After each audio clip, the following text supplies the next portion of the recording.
I did some video, not tons, because personally I was just excited.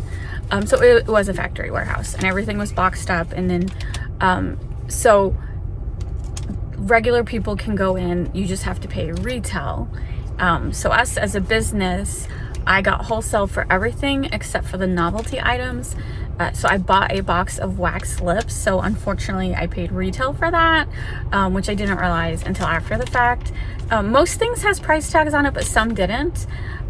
So that's fine. It just ended up, so for 24 wax lips, I paid $27.30, which is expensive for wax lips, but Robert was telling me that's like a novelty item, but everything else was wholesale price and really, really good. And so all together, oh my God, this traffic. We can get in behind me. All together, we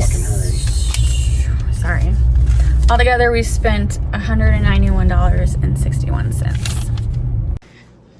Here's our haul. I got double bubble gum, Dum-Dums, Razzles, wax lips, fruit Tootsie Rolls. These are Robert's Hot Diggity chips, assortment of Nerds, Laffy Taffy, popcorn.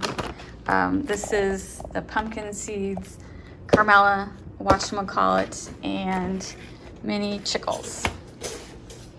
So this is $200 worth of, and a black cat. Danny. Danny. Danny.